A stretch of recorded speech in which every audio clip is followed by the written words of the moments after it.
Welcome to Raw Radio.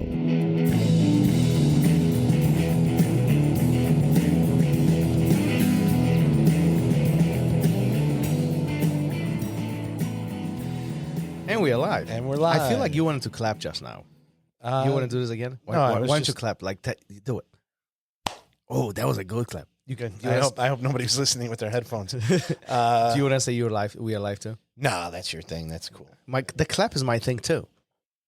Yeah, but nobody. I mean, it's not. It's just a clap for sequencing. It's not a clap for the audience. And we're live. That's for the audience. You that's did your thing. You did it. Damn it! You fooled me into it. You tricked me into doing it. I love it. So simple. Every day. Mm-hmm. So simple. Sure. All right.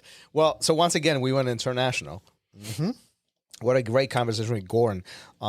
If you don't know who he is, look him up. I mean, first of all, phenomenal life story. This dude has done more crazy stuff than I know anybody else in my life. But at the same time, what a phenomenal grappler, what a phenomenal fighter. Great instructor. I had privilege to actually witness his seminars. And such an interesting, very humble approach to life, despite what he does for a living. I mean, he literally beats people up, including bare knuckle fighting. If you don't know what bare knuckle is, if you want to know, what bare knuckle is, but if you really want to know, if you really want to know what it feels like to get hit with a bare fist, listen to Goran's episode. Yeesh. No thanks, man. No thanks. But the one word you said there was humble, right? Humble. And I think that's what we're talking about today. And it's unbelievable that somebody in that world, I should say, can be humble, can still look to the people who came before him with like admiration and respect, and and not have an ego, not let it go to their head of what they can do physically and mentally, because it's not just MMA and bare knuckle boxing. I mean, his Jiu Jitsu is incredible too, right? Which I think is more of a mental thing, but some would argue. And he stays, if you listen to the episode, he talks about the generations past and how lacking the generation of today is in paying homage to those people, giving them the respect they deserve. And I think when you do that, that shows humbleness, right? That shows that you don't think that you are in a higher status than those people, right? They still have something to show you, and they're important, and you don't know everything, and you never will, right? Yeah, I mean, do you feel that we are not humble these days? Well, I mean, I'll do your thing where you hold up the phone. I think that this gives people a false sense of importance. It gives people an idea that they are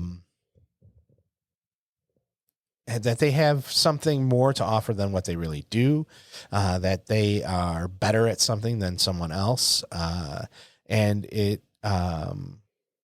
really puts like a lot of emphasis on the me instead of. But some might view that as confidence. Well, that's fine. You can view it whatever way you want, but if you're not, I feel humbleness is a very important attribute, because I think that if you don't have it, it develops a very negative world, and it develops a very narrow focus. And it just takes a lot. It manifests itself in detrimental ways to the people around you, I think, and the people who follow you. Yeah, I'm trying to process this. Oh, don't let me talk so much, and it might be easier for you. So how do we become more humble? What do we need to do on the mat to become humble? Often you find we hear often that mat is the equalizer. Mat is the humbling tool. Mat, no matter what regardless of your status, regardless of your profession and the corner of the world that you find yourself in, you step on the mat and you just become humble. No. I think if you look at who you are in society, the mat can humble people in ways where, I have this great education, or I make this huge salary, and you come in and there's a guy, a plumber, or a bus driver who is going to, put you in your place on the mat. Right. But you also have the guys who come in off the street who, are super athletic and go, balls out or whatever. And that's, they're not going to humble somebody else. I think that those are the people that need some humility. So I don't, there's a lot of cliches in jiu-jitsu and in the jiu-jitsu community. Can it be the equalizer? Yes, but maybe you need some humility before you even get on the mat for that to happen. I think what they refer to is that as you continue doing the journey, as you continue learning jiu-jitsu, at some point, the humble fact will apply to you. Meaning, you're gonna get humbled because there's always somebody better than you. Mm-hmm. No matter who you are and how you walk in onto the mat, somebody will simply in a very gentle way. Most of the time, they will show you that. Yeah, well, calm your ass down. Yeah, I mean that's true, but that person that just got humbled, so to speak, might not ever come back. It might not do enough to change them. I think that I think being humble is an attribute to me. It's part of who you are, and it's how you carry yourself, and it's how you interact with others. But I saw you saying that cannot change? Some people don't change. Some people won't change. Yeah, for sure. And I don't think the mats can. There are people where the mats aren't going to do that. It's just not going to happen. They'll, you know what I mean? And they'll find something else, and their attitude will still be the same. Well, but okay, all right. So I see what you're saying. I was a little puzzled. Okay, so essentially what you're saying is that either you will get humbled or you will quit. But if you stick or make excuses. Well, so let's stick with let's remove the people who are just starting, right? Let's remove the people who quit. But let's just leave the people who continue training for whatever period of time is. Do you think that mat will bring them a little bit more to the humble state because of the experiences that they go through as they continue training through months, years, decades, whatever the case is? Mm-hmm. Will the humble effect be applied for those who stay? I think it can be for the majority. Yeah, I think I'm right. You just don't agree. No, with me. I still. So what we talked a lot about the inflated ego. Mm-hmm. I think that we're at a point in society where that cannot be taken away from certain people. They just won't be able to deal with it. So they will make as many excuses, give you as many reasons to not be honest with themselves or with you, to keep that same attitude they had before they came in. Now, if you have a person who can think about things critically, longevity on the mat, you're going to go from, this older guy maybe, or this less athletic looking person is manhandling me, or maybe even gently just showing me the ropes, whatever. And then you're going to go from, now you're the older guy. Now you're the less athletic. Now there's all these younger guys coming in under you. And I think there does have to be a certain amount of humbleness to stay on the mats. So, you know what I mean? So yeah, it's going to do it to you, and you have to accept it if you want to stay here.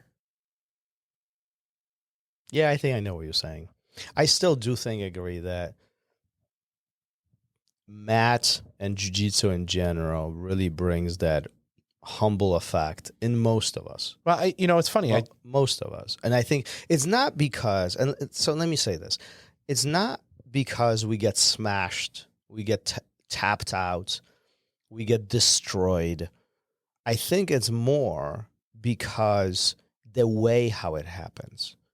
So we find ourselves in these positions on jiu-jitsu where the other person will, with almost no effort, put us in this highly compromised position. And it's not the pressure, it's not the power, it's not the speed, but the ease that they've done it with, that I think everybody, as long as you continue training, everybody finds themselves in that position at some point. Sure. And I think that is that humbling moment. That is the moment where a lot of us will think, God damn it. Like, how is that even physically possible? How is it possible? And Goran talked about this quite a bit when he was training with Haja Gracie. How is this? Like, I knew he was good, but how is it possible that he's so good that makes me look like I've never done this in my life? And I think those moments are the humbling moments. I think anybody can get smashed. Matter of the fact, I often think about that person who comes into the academy is probably the toughest guy. They are the ones who are going to fight the hardest. They're going to be the ones who are going to put all the speed, all the power, all the strength into the fight, right?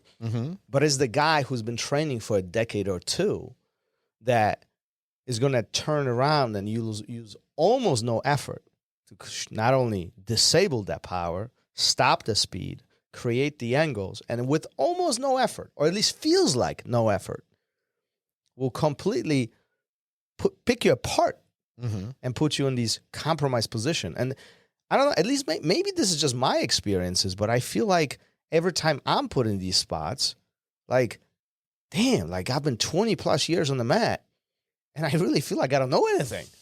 I really feel like I should, like, and it's not embarrassing. It's very eye-opening. It's very humbling in a way, and I've been privileged to be in those positions several times, and I hope I have many, many more ahead of me. But those moments really bring me to the point I was like, wow, like there's so much more beyond what I've learned.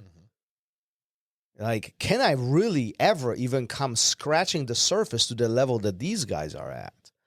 And I think that's the mind-blowing part for me. Yeah, and I see that, but I think your approach is different than a lot of people too. And I think that there's some people that just won't ever accept that they're not the shit, that they're not the best. And I think this is where I respectfully disagree. See, I honestly believe that because they'll make an excuse. Is there one black belt that you know of that's not humble? No, but I'm surrounded by some pretty good ones. That's why I'm here.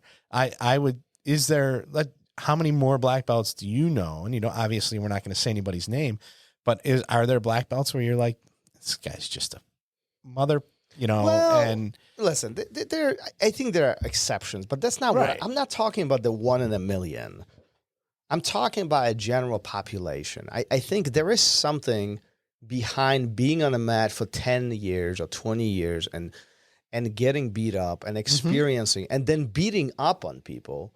I think there is a sense of humbleness behind all of this. Yeah, there is. Yeah, and if we're going to make generalizations, for sure, but I'm here to argue with you a little bit. And I want to know, and I'm going to say that there are people that won't change. Okay. But no, it is, I don't think is the mat the equalizer? In a lot of ways, yes, it absolutely is. And I think people that come into this with an open mind, they see that right away. They fall into that right away. They're accepting of it right away. And then maybe there's some other people that are a little more stubborn. Sounds like you had some rough experiences. Oh boy! All right. By the way, Wrestlers. By the way, I just noticed I have one cable that's white and the rest of them are black. Oh, that's it's gonna really bother you, driving isn't me it? crazy. Yeah. Yeah, I think we need to wrap this up right now All because right, I need then. to change the cable. This really bothers me right now. Your OCD is kicking in. Look at me. I've got a black one and a white one. I'm going to get like red ones and purple ones just to make you crazy. But humility is an important thing. And I think people need to walk around with it, not only just on the mats, but outside of your academy. Be humble at work, be humble at church, be humble wherever you're at. And I think it's going to help you in the long run. It's going to make you a wiser person. Stay humble, learn from everybody, and just love life. There you go. See you on the mat. Peace. Later. Thank you for listening to Raw Radio. If you enjoyed the show, don't forget to leave us a review and help us make the show even more amazing. For future episodes, check out our website and follow us on all major podcast platforms. Take care.